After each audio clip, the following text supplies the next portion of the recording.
खबर रुड़की से। खानपुर विधायक उमेश कुमार ने blossom very public school Salempur Roorkee का किया उद्घाटन।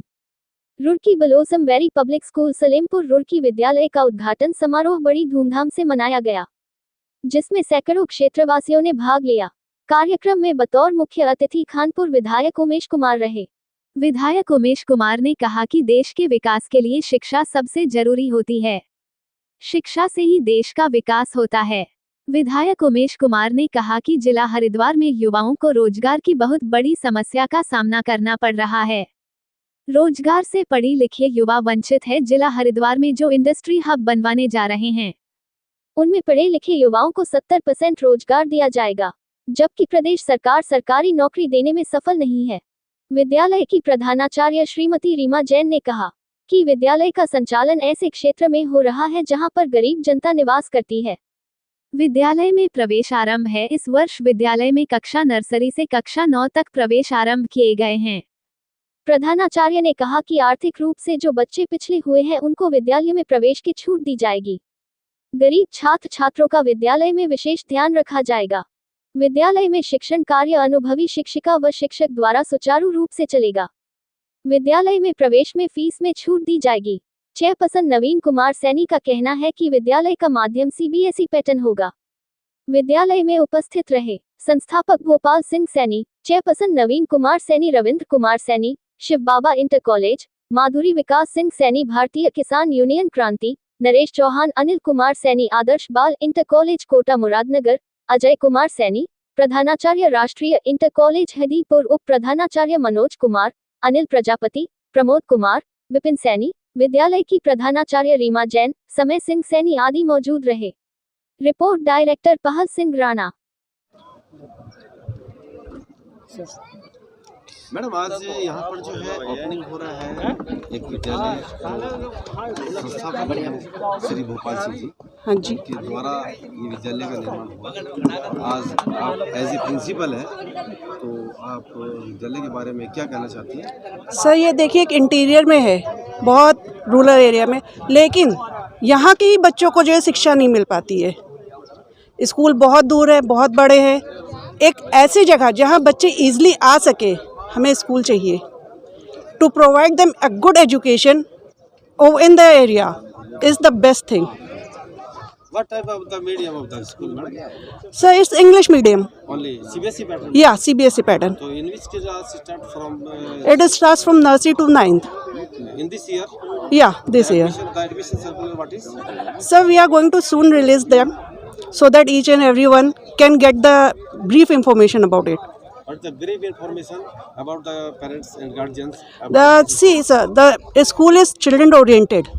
We will be focusing on students, their learning capacity. They should learn by doing things, not only the bookish knowledge. They should learn each and everything with the help of models or activity. They should be engaged in activity. What is the main facilities of the students in this school? So there are each and every single things that are required for the school. What are the circumstances of the school and what is the conditions of admission? So the simple conditions are that the children should come, and the thing we need is children should come and learn. We are focusing on the students, their basic things and all the things. You are as a principal of this school appointed by the chairman. Yes. But what is the information to the parents who related to this school area? So this school is providing an English medium education along with NCERT pattern, that is CBSE pattern. We are just starting. Today was the inauguration ceremony, and now we are looking forward for the growth of the college school. What type of fee structure of this school? The fee structure will be as minimum structure so that the parents can afford it. Thank you.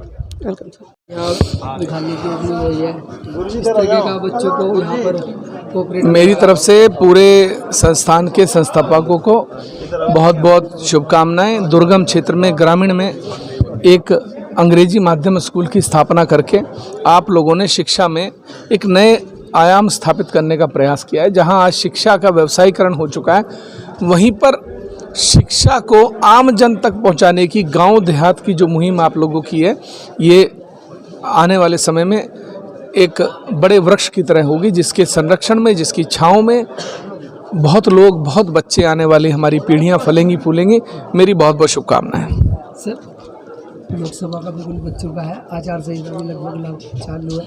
Sir, क्या कहना है, किस तरीके का चुनाव रहेगा sir? तो जनता का चुनाव है, जनता लड़ेगी। सर, आपके बारे में कहा जा रहा है कि आप इसमें चुनाव लड़ेंगे। सर, किस तरीके की फाइट, किससे फाइट मानते हैं? हमारी तो किसी से भी फाइट नहीं है, जनता की फाइट है। वो जिससे लड़ना चाहे उससे लड़ लें। हमने तो कभी कहा ही नहीं भैया हम नेता नहीं हैं, ये हम जनता के नेता है, जनता के विधायक हैं। जनता चाहेगी तो लड़ेगी, सांसद बनाएगी, नहीं चाहेगी तो नहीं लड़ाएगी। सर, सुनने में आता है कि कांग्रेस में जा रहे हो आप? तो कांग्रेस, अब कांग्रेस में मैं जा नहीं रहा हूँ। अगर कांग्रेस वाले चाहेंगे मैं आऊँ तो मैं जाऊँगा।